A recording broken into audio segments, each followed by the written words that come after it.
Imagine you are sitting at a card table. Yep.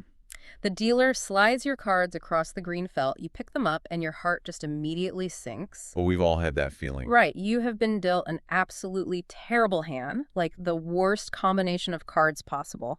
Now, your first human instinct is to complain or, feel cheated or just throw the cards back and walk away entirely. Yeah, you just want to quit the game. Exactly. But what if the game you are playing isn't actually about getting the best cards? Mm. What if the entire purpose of the game is to test your ability to take a terrible hand and use it to become a master strategist? That is a massive shift in perspective. It really is. And today we are taking a deep dive into that exact philosophical shift, but applied to the ultimate game. We are talking about human health, healing, and, well, the massive systems that govern our well-being. It is a profound paradigm shift, for sure. And to explore it, we are analyzing a specific, highly focused piece of source material today. It is a transcript excerpt from a video titled We Magicians, Part 12, Positive Path of Healing. That's by Paul Higginson. And this text is, well, it's part philosophy, part poetry, and honestly, a very pointed critique of modern medicine and corporate influence. Yeah, and as someone who is constantly looking for genuine paths to holistic wellness, trying to figure out how we can truly heal rather than just putting a Band-Aid on things, I found the arguments presented here deeply compelling. They definitely challenge the status quo. They do. It challenges so much of what we just accept as normal about our healthcare system and our own personal agency. We are going to explore some intense systemic critiques today. We are. And because this source contains highly critical, politically adjacent claims about governments, healthcare institutions, and corporate structures, I want to be perfectly clear right from the outset. We are not taking sides or endorsing these specific viewpoints. Right, we're just analyzing the text itself. Exactly. Our goal is to impartially unpack Higginson's arguments, deconstruct the systemic forces he describes, and see what insights we can extract about personal resilience. We are strictly analyzing the mechanics of his perspective, not validating the political claims. Okay, let's unpack this, because Higginson doesn't actually start by attacking the medical system. He starts with the individual. Yeah, he starts incredibly personal. He does. The foundational argument is about taking that metaphorical bad hand we talked about and turning it into a catalyst for growth. Yeah. The idea is that you have to play the cards you're dealt in this life and play them in the best way possible. Right. He argues that even immense suffering can be transformed into a positive learning process. He is asking for a complete reframing of our relationship with adversity.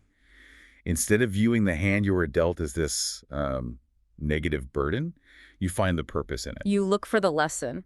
Exactly. The logic is that contrast is necessary.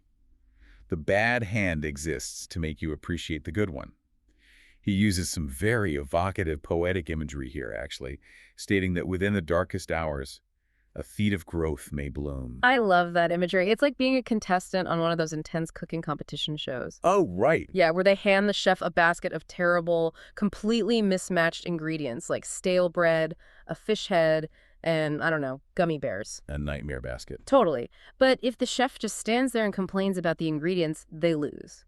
The true test of their skill isn't wishing for a better basket.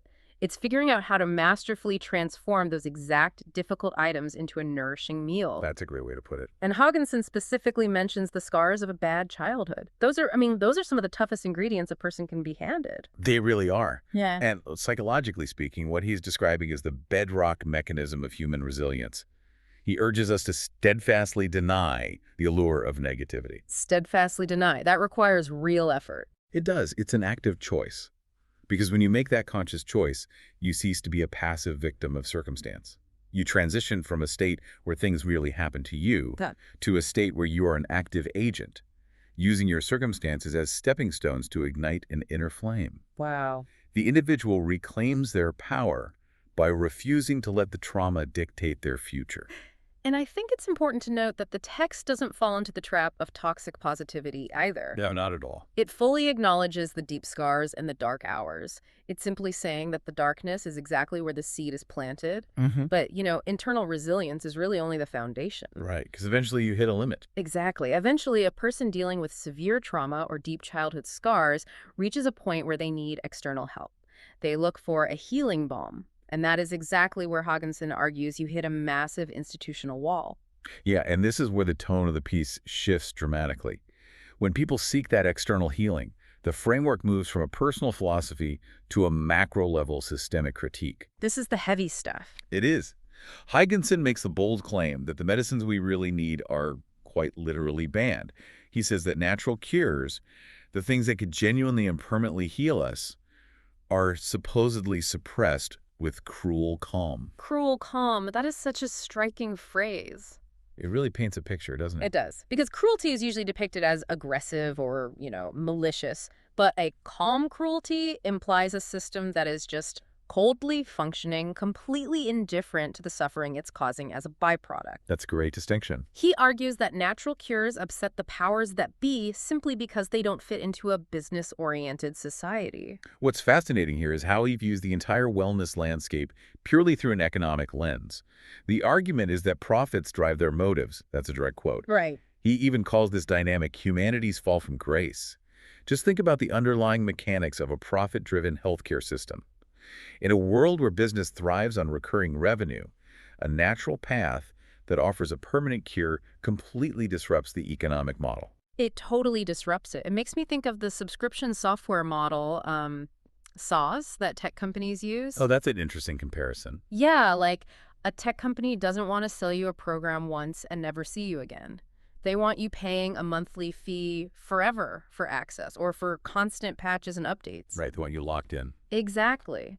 If we apply that to the medical industry, a permanent cure is a terrible business model. You lose a customer. But if you manage their symptoms with something they have to take every day for the rest of their life, you have a subscriber. Exactly. And Huygensen takes that economic reality a step further, positing that business-oriented societies naturally select for methods that either don't work entirely, are actively harmful, or are highly addictive. So the product itself creates the need for more product. Yes, that is the ultimate subscription model. It generates massive continuous revenue. But wait, let me push back on that a bit. Sure. Is this suppression just about financial profit, or is it also about maintaining a broader psychological status quo? Because there is a very specific phrase in the text. Which one? He says that having our minds open up for a cure is what upsets the powers that be. So what does an open mind signify in this context? Why is that the thing the system allegedly fears most? That's a really deep question. An open mind here represents an individual who is fully conscious, healed, and no longer reliant on external systems to manage their pain or dictate their reality. So they are self-sufficient. Right. If we follow his logic, a truly cured population doesn't just stop generating recurring medical revenue, they stop being easily influenced by fear, distress, or marketing. Oh, wow. Institutions driven by market mechanics naturally prefer symptom-managing methods because they ensure a captive consumer base. The overarching fear isn't solely the loss of money, it's the loss of dependency. A dependent population is a predictable, profitable population. That is incredibly dark.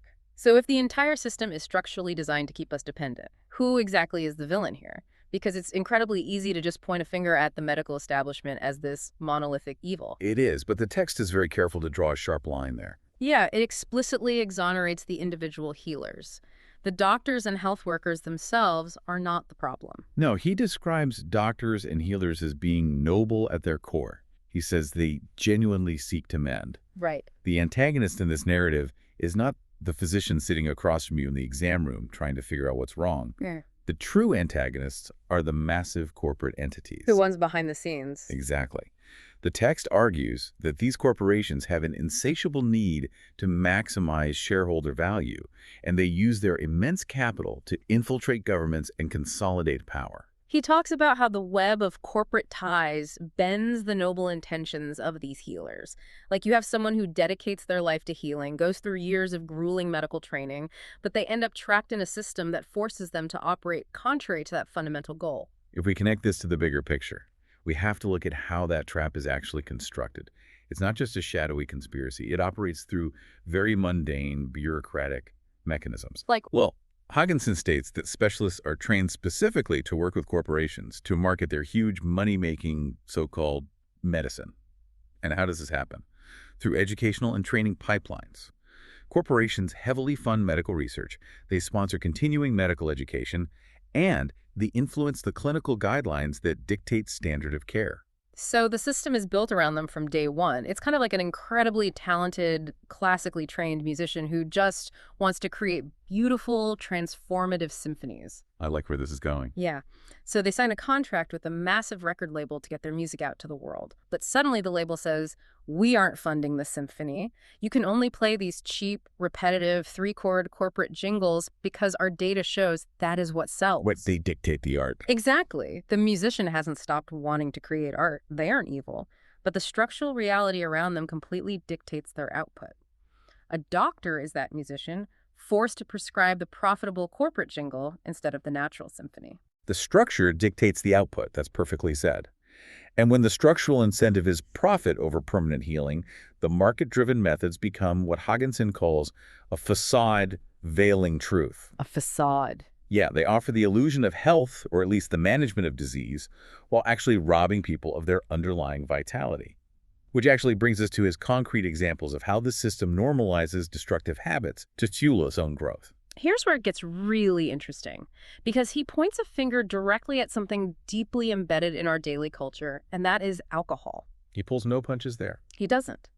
He describes alcohol as a destructive drug, pointing out the biological reality that it fries brain cells and creates emotional storms. But the core critique isn't just a temperance lecture about alcohol existing. No, it's much more structural. Right. It's about how it is culturally positioned and sold to us. He talks about how it is marketed on a vast scale through a seductive dance in the media that entirely obscures its danger. The marketing mechanism is the engine of this entire system. He argues that the media peddles this poison like a potion falsely pure. That's a great line. It is. The strategy is cognitive dissonance. The product is a neurotoxin, but the marketing frames it as the ultimate stress reliever, the necessary social lubricant, the reward for a hard day. Yeah, you deserve a drink. Exactly. Mm. And to emphasize how deliberate this deception is, he draws a direct historical parallel to the marketing of cigarettes. Right, the deadly masquerade. We all know now that doctors were once used in advertisements to tell the public that smoking a certain brand of cigarettes would soothe their throat. It's unbelievable to think about now. It is. Products that cause tremendous measurable harm were framed as glamorous, sophisticated, and even healthy. Haagensen looks at how alcohol is marketed today and summarizes the entire enterprise with a chilling phrase. He calls it selling slow suicide. Let's break down the mechanics of the twisted scheme he outlines, because it is a brilliantly efficient, self-sustaining loop. Okay, let's hear it. It is not merely about a beverage company making a profit from selling you a drink.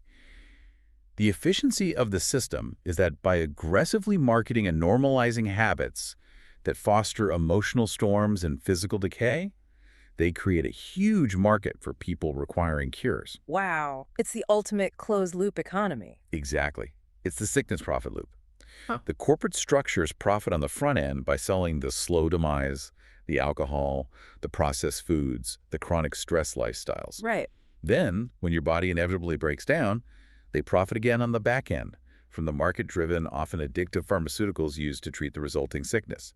They sell you the poison, and then they sell you the subscription model patch for the symptoms. Take a second and think about the commercials or social media feeds you scroll through today. Yeah, they're everywhere. How often are these instruments of slow suicide framed as the absolute peak of a good life? The mummy wine culture memes, the slick whiskey ads during a football game. We are constantly invited to participate in a system that, according to this framework, is actively engineering our physical decline just to ensure we become consumers of their medical solutions later. That is the insidious nature of the facade veiling truth. When destructive habits are culturally normalized, your subsequent failing health feels like a personal biological inevitability rather than an engineered outcome. You blame yourself. Yes. The system effectively gaslights the individual. You think, oh, I'm just getting older, or I just have bad genetics, without recognizing the impact of a marketed lifestyle designed to extract profit from your slow decay. We've covered some incredibly heavy ground here today. We really have. I mean, we started with the suppressed natural cures, moved to the noble doctors trapped by regulatory and educational funding webs, and just broke down the cyclical marketing of slow suicide.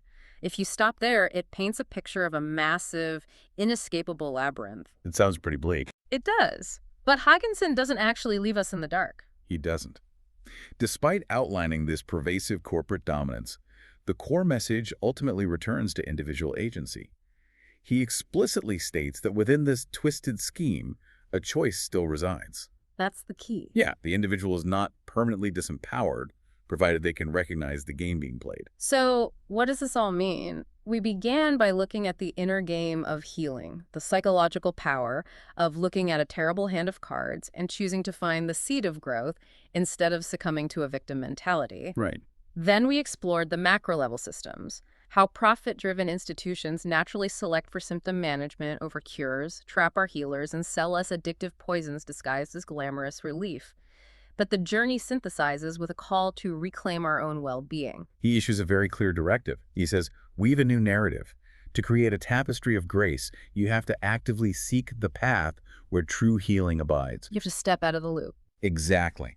That means deliberately stepping outside the market-driven facades and embracing the natural paths that have been shunned for profit. And crucially, he emphasizes that this is a collective effort. He states, "For in unity we stand against the tide we fight."